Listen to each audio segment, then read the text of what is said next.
하나님 말씀 보겠습니다. 하나님 말씀은 마태복음 8장 18절에서 22절까지 봅니다. 마태복음 8장 18절에서 22절까지 제가 봉독해 드립니다. 예수께서 무리가 자기를 애워싸는 것을 보시고 건너편으로 가기를 명하시니라. 한 서기관이 나와 예수께 아뢰되 선생님이여 어디로 가시든지 저는 따르리이다. 예수께서 이르시되 여우도 굴이 있고 공중의 새도 거처가 있으되 인자는 머리 둘 곳이 없다 하시더라. 제자 중에 또 한 사람이 이르되 주여 내가 먼저 가서 내 아버지를 장사하게 허락하옵소서. 예수께서 이르시되 죽은 자들이 그들의 죽은 자들을 장사하게 하고 너는 나를 따르라 하시니라. 아멘. 할렐루야. 오늘 의과대학에서 참 재미난 일이 있었는데 그 의과대학의 외과 의사들, 사람을 수술하고 하는 그런 외과 의사들을 학생들을 모아놓고 이제 처음 그 외과 의사의 교수님께서 이제 그 학생들에게 먼저 첫날 수업을 하면서 그들에게 얘기를 합니다. 여러분은 이제부터 정말 책임 있는 훌륭한 외과 의사가 되기 위해서 이 자리에 모였는데 외과 의사가 되기 위해서는 두 가지를 잘해야 됩니다 하면서 첫째는 이 사람의 더러운 거, 뭐 분비물이든지 참 냄새나는 고름 나는 거라든지 이런 것들과 친근해야 됩니다. 그런 얘기를 했어요. 그러니까 그 외과 의사 지망생들이 맞다. 사람의 그런 신체를 수술하고 하는 일이니까 그것이 맞을 것이다. 그렇게 생각하죠. 고개를 끄덕였습니다. 그러니까 두 번째로 교수님께서 그 두 번째로 또 중요한 것은 그 외과 의사는 관찰력이 훌륭해야 됩니다. 관찰력이 있어야 됩니다. 그러면서 그 교수님이 그 봉투에다가 참 그 더러운 냄새나는 고름 같은 거를 가지고 왔어요. 그리고서 그것을 손가락으로 이렇게 찍어가지고 그 손가락을 핥은 거예요. 자, 여러분들도 나와 같이 이 더러운 것을 이렇게 손가락으로 찍어서 핥아야 된다고. 그럴 사람들은 자원에서 나오라고. 그러니까 참 그 외과 의사를 그 자원에서 왔으니까 저 정도는 우리도 해야 되겠다고. 와가지고 학생들이 와서 그 더러운 고름, 냄새나는 고름에 손을 찍어서 그것을 다 핥은 거예요. 그래서 교수가 이제 다 끝난 다음에 평가를 하는 거예요. 제가 보니까 여러분들은 첫째 조건에는 참 합격입니다. 네. 그러니까 더러운 거 이런 것들하고 친근한다고 하는 것에는 다 합격입니다. 그런데 두 번째 관찰력은 빵점입니다. 학생들이 의아해한 거예요. 그러면서 교수가 하는 얘기가 여러분들 제가 그 고름을 찍은 손가락은 이겁니다. 그런데 빠른 손가락은 다른 손가락입니다. 그렇게 얘기를 해줘요. 근데 학생들은 그냥 찍은 거 그냥 그대로 핥은 거죠. 관찰력에는 빵점이래요. 관찰력에는 형편없다라는 하는 그런 평가를 내리더라고 하는 거지요. 여러분 우리 믿는 것도 그래요. 우리가 예수님을 믿고 예수님의 그런 제자라 그러고 지금 믿음 생활을 하는데 여러분 이 제자라고 하는 거, 주님을 따른다라고 하는 거, 여러분 우리 주님께 헌신하는 것도 중요하지만은 우리가 더욱 중요한 건 뭐냐면 관찰력이 있어야 돼요. 신앙생활 하면서 우리의 스승 되시는, 우리의 구주가 되시는 예수님에 대한 그런 깊은 관찰력이 오늘 우리들이 있어야 하는 거예요. 헌신하는 일, 여러분 그냥 우리가 형식적으로도 할 수 있는 거예요. 어떤 의지적으로도 할 수 있습니다. 여러분 주님을 따른다라고 하는 거, 여러분 믿음이 없어도 우리가 그냥 의지적으로 평생 따라다닐 수도 있는 거예요. 또 주님과 같이 죽을 수도 있습니다. 그러나 여러분 그것이 제자가 될 수 없다는 거예요. 그것만 가지고는 제자가 될 수 없다는 거예요. 왜냐하면 스승의 그 뜻, 그 스승의 마음, 스승의 그 깊은 의지를 잘 관찰해야 하는 거예요. 무조건 그냥 따라다닌다고 해서 제자가 아니에요. 스승의 뜻을 알고 깨달아야 그것이 제자가 된다는 거예요. 여러분, 성경에 보면은 우리 예수 믿는 사람들에 대한 별명이 몇 가지가 소개되고 있는데, 첫째가 뭐냐면 제자라고 하는 거예요. disciple이라고 하는 거예요. 무슨 뜻이냐고 하면은 그 예수의 가르침을 받고 그 예수를 따르는 사람들, 이런 사람들을 제자라, disciple이라고 그러는 거예요. 그것이 제자예요. 그런데 여러분, 따른다고 다 제자가 아니죠. 복음서에 보면은 예수님을 따랐던 사람들이 얼마나 많이 있었어요. 수많은 사람들이 예수님을 따랐다 그랬어요. 따라다녔어요. 여러분, 그 사람들이 다 정말 예수님의 그 의도와 생각과 그 뜻을 깊이 이해하고 따라다녔습니까? 여러분, 그렇지 않았어요. 많은 사람들이 단지 먹을 거 해결하기 위해서 따라다니기도 했고, 병 고침 받기 위해서 따라다니고, 다른 의도를 가지고서 예수님을 따라다녔다는 거예요. 많이 따라다녔지만 그 따라다니는 사람들이 다 제자일 수는 없었다는 거예요. 또 성도라고 하는 그런 별명이 있습니다. 여러분, 이 성도라고 하는 데는 깊은 신학적 의미들이 많이 있어요. 구별되었다, 거룩한 사람들이다 라고 하는 그런 의미들이 성도라고 하는 뜻에 담겨져 있는 거예요. 그래서 예수 믿는 사람들을 성도라고 그래요. 또 예수 믿는 사람들을 뭐라고 그럽니까? 크리스찬이라고 그래요. 그리스도인이라고 그러는 거예요. 여기 그리스도인이라고 하는 그 이야기는 뭐냐고 하면 그리스도에게 속한 사람들이라고 하는 뜻이 있는 거예요. 그러니까 이 그리스도인들은 그리스도 외에는 아무것도 모르고 그리스도만 따르고 그리스도만 사랑하고 그리스도를 위해서 죽기로 맹세한 사람들을 그리스도인이라 그러는 거예요. 그래서 로마서 8장 9절에도 보면은 사도 바울이 뭐라 그랬어요? 그리스도의 영이 없으면 그리스도의 사람이 아니다 그랬어요. 그리스도의 영이 내 안에 있으면 우리가 그리스도인이 아니라는 거예요. 여러분, 그렇습니다. 주님을 따르는 그런 참 제자가 되고 성도가 되고 크리스찬이 된다고 하는 것은 그리스도의 영이 내 안에 있어야 하는 거예요. 그래서 그 영이 내 영을 지배하고 내 이성을 지배하고 내 몸을 지배하고 내 모든 감정을 지배할 때 여러분, 그 사람을 성도라고 그러고 제자라고 그러고 그리고 크리스찬이라 그러는 거예요. 오늘 여러분들은 어때요? 여러분 자신을 여러분 주변에 있는 사람들에게 자신 있게 내가 제자다, 성도다, 크리스찬이다, 그리스도인이다 자신 있게 여러분들은 말할 수 있습니까?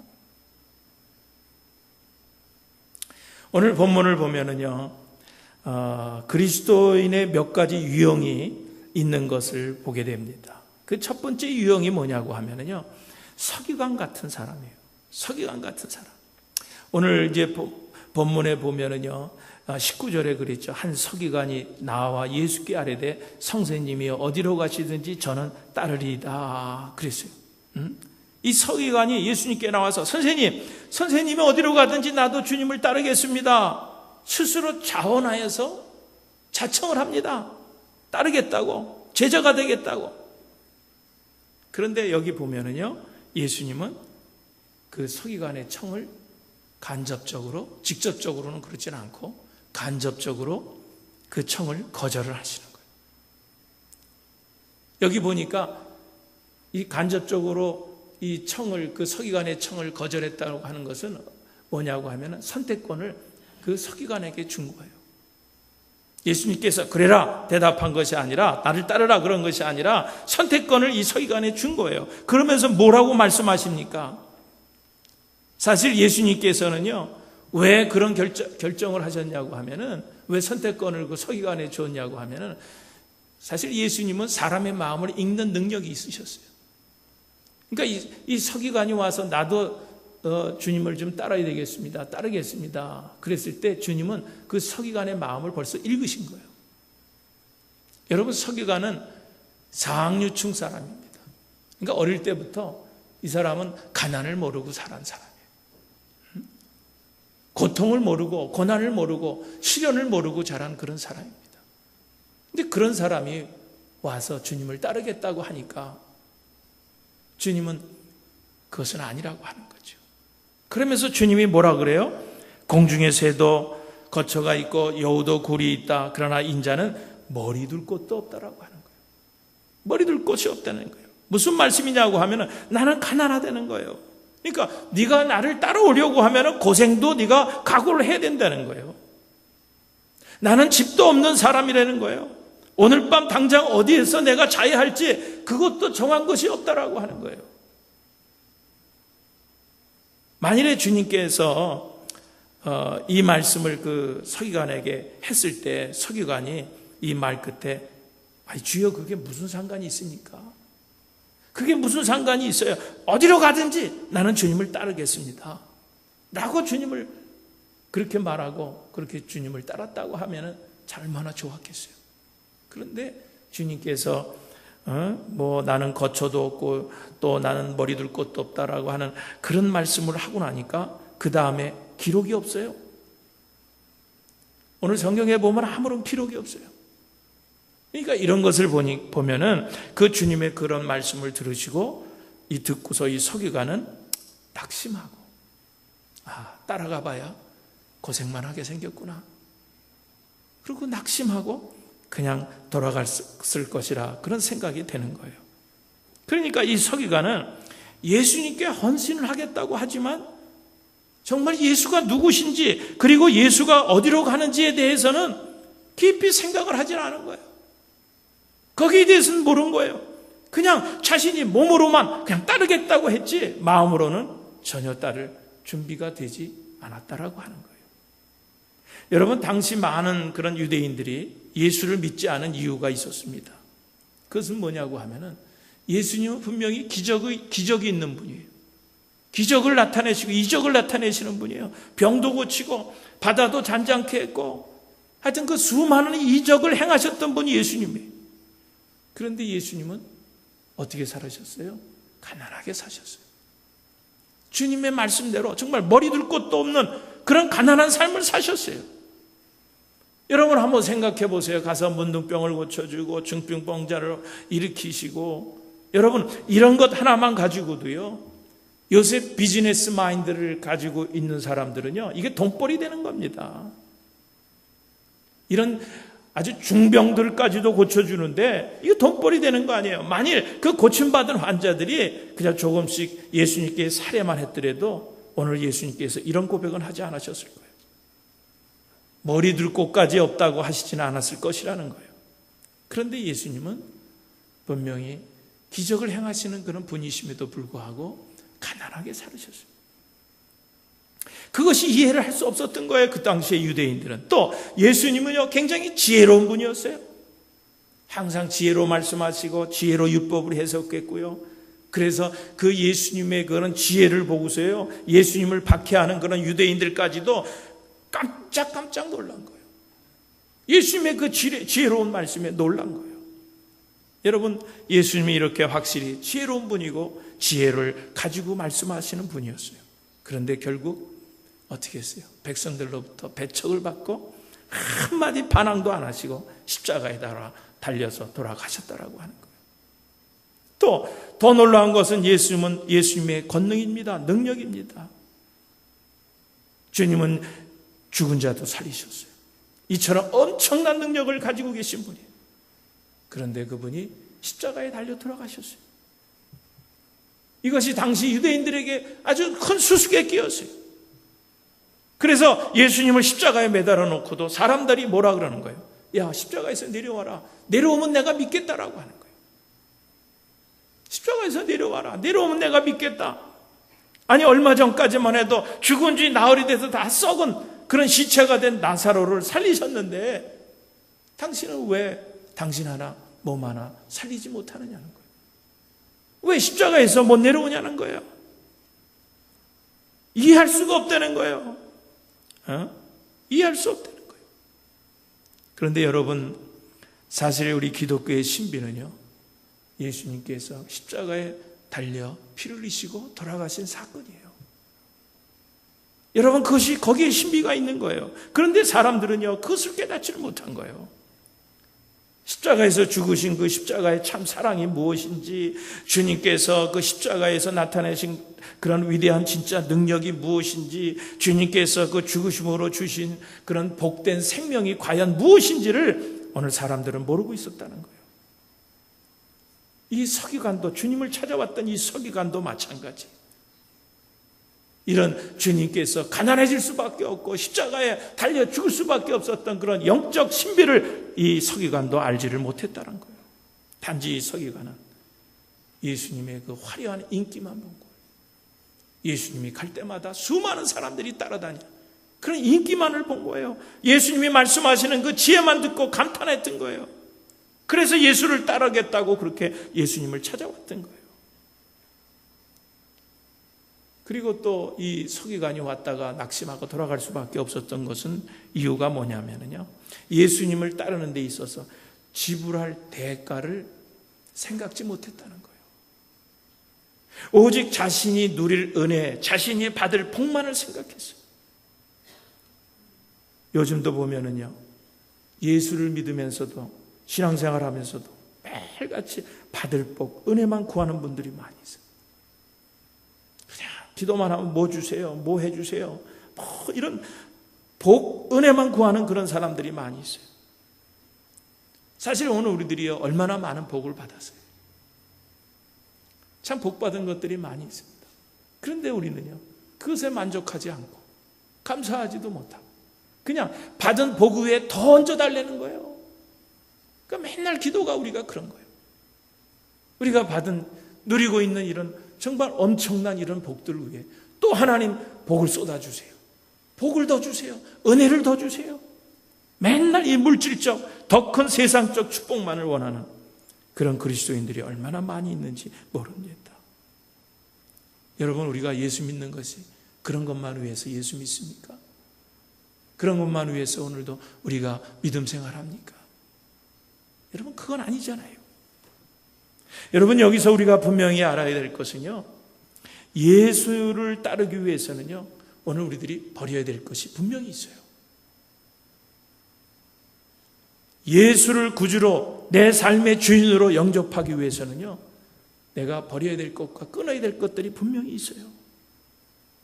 어떤 소중한 일, 어떤 참 귀한 일을 위해서 우리가 십자가를 져야 할 때가 분명히 있다라고 하는 거예요. 그래서 마태복음 16장에도 보면 예수님께서 뭐라 그랬어요? 나를 따라오려거든 자기 십자가를 지고 나를 쫓을 것이니라 그랬어요. 여러분, 오늘 우리들의 문제가 뭐냐면 바로 이런 각오가 없이, 이런 십자가를 져일 그런 각오도 없이 주님만 따르겠다고 하는 것이 오늘 우리들의 문제라고 하는 거예요. 이 서기관이 그랬어요. 이 서기관은 너무 감정적으로 쉽게 결정했어요. 예수님을 따른다라고 하는 것이, 믿음 생활한다는 것이 어떤 건지도 모르고 깊이 그것도 생각도 안 해보고 즉흥적으로 주님을 따르겠다고 결정을 했던 거예요. 그래서 주님이 볼 때 그런 결심을 가지고 주님을 따를 때는요, 쉽게 무너질 수밖에 없다고 하는 것을 알고 오늘 주님께서 간접적으로 나는 머리 둘 곳도 없다, 나는 참 가난하다, 나를 따르려면 너는 고난도 너는 각오를 해야 된다, 이런 말씀으로 간접적으로 사양을 하셨던 것을 볼 수가 있습니다. 여러분, 우리가 신앙생활 하는데 가장 참 주의해야 될 게 뭐냐면요, 너무 감정적으로 한다는 거예요. 너무 즉흥적으로 한다는 거예요. 여러분, 신앙생활은 즉흥적이어서는 안 돼요. 감정적이어서는 안 된다는 거예요. 깊이 생각하고 깊이 기도하고 깊이 말씀을 묵상하고 결단을 해야지, 그냥 그 당시에 있던 어떤 감정적으로 결정을 하고 결단해가지고는요, 오래 갈 수가 없다는 거예요. 나는 여러분들이 누가 봐도 참 저 사람에게는 그리스도의 영이 있는 사람이다, 그리스도의 영이 저 사람을 지배하는구나 라고 하는 그런 인식을 줄 수 있는 그런 참된 그리스도인들이 되시기를 주님의 이름으로 축원드립니다. 자, 서기관이 그러고 이제 아무 말 없이 그러고 간 것 같아요. 그러니까 21절에 보니까 또 한 사람이 예수를 따르겠다고 찾아왔어요. 오늘 본문에 보니까 또 한 사람이 예수를 따르겠다고 왔어요. 자, 그런데 이 사람은 따르겠다고 했는데 이 서기관하고는 좀 다른 게 뭐냐고 하면은 따르겠습니다. 그런데 뭐하고 따르겠다는 거예요? 부모님 장사 좀 치르고 따르겠다는 거예요. 부모님 장사 좀 치르고 따르겠습니다. 여기 부모님이 그 당시에 이 사람이 따르려고 결정했을 때 돌아가신 것은 아니에요. 이제 앞으로 부모님이 돌아가실 텐데 돌아가시면 부모님 장사라도 내가 치르고 그때 가서 주님을 따르겠습니다. 좀 주님을 따르는 일을 좀 연기해달라는 그런 얘기입니다. 이럴 때 예수님이 뭐라 그랬어요? 죽은 자는 죽은 자로 장사 지내게 하고 너는 지금 나를 쫓으려는 거예요. 나를 따르려는 거예요. 어떻게 보면은요, 아주 인정머리 없는 말씀 같아요. 예? 아니, 다른 일도 아니고, 우리 아버님, 이제 연로하시고, 뭐 병도 드셨는데, 이제 돌아가시고, 장사 좀 지내고, 그때는 내가 하여튼 열심으로 주만 따르겠습니다. 이렇게 한 말인데, 인정머리 없이 주님께서, 아니다. 죽은 사람들이 알아서 하게 하고, 너는 나를 지금 따르라는 거예요. 지금 따르라는 거예요. 여러분, 오늘 이게 꼭 인정 없는 그런 말씀 같기도 하지만은요, 여기에 주님의 엄청난 진리가 숨어 있는 거예요. 그게 뭐냐? 프라이어리티. 우선순위입니다. 우선순위 문제를 말하고 있는 거예요. 무엇이 더 중요한가를 우리에게 가르쳐 주고 있는 거예요. 어차피 여러분, 오늘 우리들이 하는 일 중에는 선과 악이 분명히 있습니다. 좋은 일과 안 좋은 일들이 있어요. 오늘 우리들은 어떤 것을 선택해야 됩니까? 물론 좋은 일을 선택해야 돼요. 선을 따라야 돼요. 그런데 그 선 중에도 먼저 우리가 선택해야 할 선이 있고 또 그렇지 않은 선이 있는 거예요. 그러니까 우리는 항상 최선의 선을 선택하기 위해서는요, 그 차선은요, 우리가 버려야 돼요. 차선을 우리가 버려야 돼요. 그러니까 예수님의 참 제자가 되고 주님의 말씀에 순종하고 따른다는 것은 여러분, 우리가 버려야 될 것들이 많이 있는 거예요. 끊어야 될 것들이 많이 있는 거예요. 그러니까 주님 말씀에 순종하고 따르는 것이 그 어떤 일보다도 우리가 우선해야 된다는 거예요. 영국이 아프리카의 여러 나라들을 지배하고 있을 때 그 아프리카의 한 청년이 자기들이 지배하고 있는 그 나라의 한 청년이요, 너무 똑똑한 거예요. 그래서 영국 사람들이 볼 때, 야, 이 사람을 잘 교육시키면은 이 아프리카를 다스리는데 참 크게 쓸 것 같아요. 그래서 그 청년에게 편지를 썼어요. 우리가 너에게 장학금을 주고 옥스퍼드 대학에서 너를 공부시키겠으니까 올라오라고 그렇게 편지를 보냈어요. 그랬더니 그 편지를 받은 그 청년이 우리 아버지 장사 좀 지내고 그 다음에 내가 가서 공부하겠습니다. 그리고 답장이 온 거예요. 우리 아버지 돌아가시면은 우리 아버지라도 장사 지내고 그러고 제가 가서 공부하겠습니다. 그러니까 그 영국 정부에서 다시 편지를 보낸 거예요. 당신 아버지가 지금 연세가 몇 살입니까? 그러니까 그 청년이 답장이 와서 우리 아버지 연세는 40살입니다. 그 청년 영국 가서 공부할 수 있을까요? 아버지 언제 돌아가셔서 돌아가신 다음에 또 영국이 무슨 그때까지 기다릴 수 있는 것도 우리가 알 수 없는 일이고, 어떤 목사님 간증을 이렇게 설교집을 이렇게 보다가 거기에 간증이 있는 것을 이렇게 봤습니다. 그 한참 전쟁통에 자기 아버지가 공산당의 총에 자기 눈앞에서 총에 맞아서 쓰러지는 것을 본 거예요. 겁이 나서 그때는 그냥 숨어 있다가 그 사람들이 이제 떠난 다음에 총에 맞아 돌아가 계신 그 아버지를 가서 부둥켜 안고 그러고 흐느껴 울었다는 거예요. 그랬더니 아버지가 이제 돌아가신 아버지가 마치 살아있는 것처럼 자기에게 그런 말씀하는 것, 이렇게 말씀을 주더라는 거예요. 뭐라 그러냐면은, 야, 이놈아, 살아야 효도하는 거다. 마치 죽어 계신데 살아있는 것처럼 자기한테 말씀을 주는데 이놈아 살아있는 것이 효도하는 것이다. 그런 말씀을 주시더라는 거예요. 야, 너 여기 엎드려 있다가 너도 죽을 거냐? 살아야 효자다. 그런 얘기를 딱 주는데 그렇구나. 그래서 할 수 없이 아버지를 거기다가 놔두고 그리고 그냥 그 자리에서 일어나서 도망가서 남한으로 온 거예요. 그래서 공부를 하고 훌륭한 목사님이 되죠. 아주 유명한 목사님이 되죠. 여러분, 오늘 그 목사님의 행위를 이 불효자식 아버지를 저렇게 놔두고서 도망가는 놈이 어디 있어? 여러분, 우리가 그렇게 할 수는 없는 거예요. 어떻게 하는 것이 효자냐라고 해요. 여러분, 오늘 여기 이름 없는 주님께 와서 따르겠다고 하는데 부모님 장사를 치르고 따르겠다고 하는 이 사람은요 자기의 연약성을 모르는 사람이에요. 연약성을 모르는 사람이에요. 여러분 보세요. 주님을 따라야 할 그런 기회가 있는데 아버님 돌아가셔서 장사 지낼 때까지 미루고 난 다음에 여러분 그때도 주님을 따를 수 있을까요? 그때도 주님을 따를 수 있어요? 아니에요. 여러분 모든 일이 그렇잖아요. 한번 미루어 놓으면은요 참 그 미루어놓은 일은요 실천하기가 그렇게 쉽지가 않아요. 우리가 다 경험해봐서 알잖아요.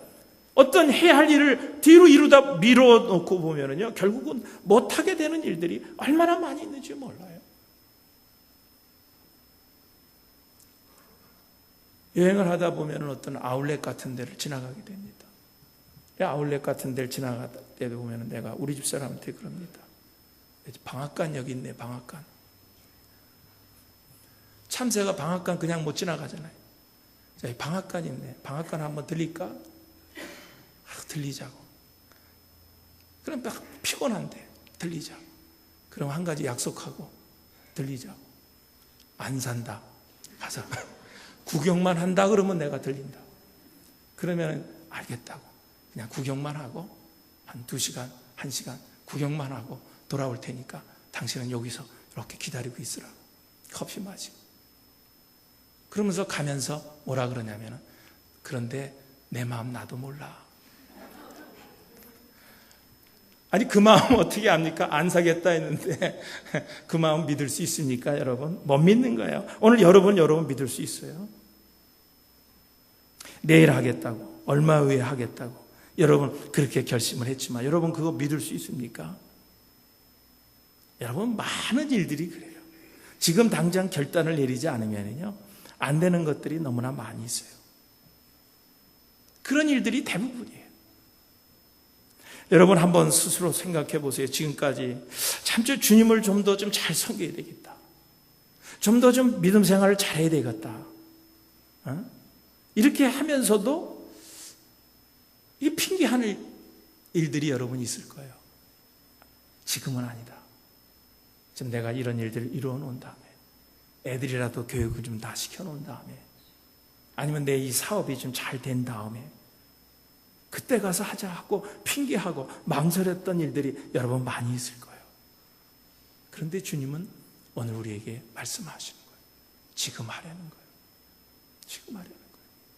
여러분 여기 이름 없는 이 사람 또 이 서기관 주님께 와가지고 따르겠다고 했을 때 어떤 사람은 나는 머리 둘 곳도 없고 너는 나를 따르다가 고생만 할 거야.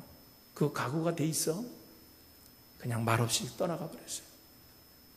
난 주님을 따르겠습니다. 그러나 우리 아버님 장사나 지내고 따르겠습니다. 했던 이런 사람들과 다른 사람이 한 사람 또 소개되고 있는데 그것은 9장에 넘어가서 9장 9절 이하에 가보면요 세리마태에 대한 것을 거기서 소개해주고 있어요. 우리가 읽은 본문 말씀 뒤로 가보면 9장에 가보면 여러분 세리마태는 세리예요. 세간에 앉아있는 주님께서 지나가시다가 그 세리마태하고 눈이 이렇게 마주친 거예요. 그랬을 때 주님이 그 마음을 벌써 읽은 거예요. 그 세리가 참 얼마나 지금 고통스러워하며 또 그가 얼마나 하나님께서 주신 그런 그 보내신다 그런 메시아를 기다리고 있는가 하는 것을 아는 거예요. 그래서 다른 사람, 이 서기관이나 이름 없는 이 사람하고는 다르게 그 세리마태를 찾아가서 너는 나를 따르라 그러고, 너는 나를 따르라. 직접 가서 너는 나를 따르라. 그러니까 세리가 어떻게 했어요? 자기의 모든 것을 하는 일을 다 내려두고 그리고 예수님을 따랐어요. 그리고 이 세리는요, 주님만 따른 것뿐만 아니라 아예 예수님께서 너 나를 따르라 그랬으니까 아예 다 모든 것 내려놓고 집으로 가가지고 자기 동료들, 세리들 다 집에다가 모아놨어요. 그리고 예수님을 초청해서 예수님의 신방을 받은 거예요. 그리고 한평생 이 세리 마태는요, 주님의 제자가 됐어요. 순교하는 순간까지 주님을 따라다니며 주의 복음을 전했다라고 하는 거예요. 여러분, 그렇습니다. 주님은 지금 오늘 우리들에게도 말씀해 주시는 거예요. 핑계하고 뒤로 자꾸 연기하는 오늘 우리들에게 너는 나를 따르라. 너는 나를 쫓으라. 직선적으로 말씀하시는 거예요. 지금 바로 쫓으라는 그런 얘기인 거예요. 여러분, 오늘 우리가 주님을 따르는데 너무 낭만적인 것만 여러분 생각하지 마세요. 주님을 따르면서 너무 그 달콤한 삶만 여러분 자꾸 생각하지 마세요. 여러분, 우리가 주님을 따르려면요, 고난이 있는 거예요. 고난이 있는 거예요. 그러나 여러분, 그 고난이라고 하는 것이 성경에 보면은요, 우리가 예수와 함께 그 고난을 받으면 예수와 함께 영광을 누린다 그랬어요. 주를 위해서 받는 고난은 주님께서 우리에게 영광으로 화답해 주신다는 거예요. 복 주신다는 거예요. 예수와 함께 너희가 죽으면 예수와 함께 부활한다는 그런 말씀도 우리에게 주시고 있습니다. 예수와 함께 고난을 당하면 주님께 주시는 영광이 있어요. 예수와 함께 우리가 죽으면 예수와 함께 부활한다는 그런 약속의 말씀이 있습니다. 그런데 여기서 우리가 정말 깊이 생각하고 알아야 될 것은 예수와 함께 고난받는 것은 누가 할 일이에요? 그것은 내가 할 일이에요. 주님과 함께 고난받는 일은 내가 할 일이에요. 그리고 예수와 함께 영광을 누리는 것은 여러분 누가 하시는 일이에요? 하나님께서 내게 주시는 은혜입니다. 그러니까 내가 할 일은 어떻게 하는 거예요? 주님 때문에, 주님을 위해서 고난받는 거예요. 고난당하고, 보다 더 많이 고난당하고, 보다 더 철저하게 고난당하는 거. 여러분, 그것만 내가 할 일이에요. 그것만 다 내가 할 일이고, 그 다음은 하나님께서 해주시는 거예요. 하나님께 모든 것을 다 맡기시는 거예요. 여러분, 오늘 주님은 우리에게 말씀하십니다. 오늘 우리에게 말씀하세요. 너는 나를 지금 쫓으라. 너는 지금 나를 따르라. 핑계하지 마시고, 자꾸 연기하지 마시고, 고난까지도 우리가 감수할 것을 각오하고, 주님이 우리에게 주신 사명, 우리에게 주시는 그런 부탁의 말씀을 오늘 여러분의 이 땅에 발붙이고 사는 생애 동안 잘 감당하시는 오늘 여러분들 다 되시기를 주님의 이름으로 축원드립니다.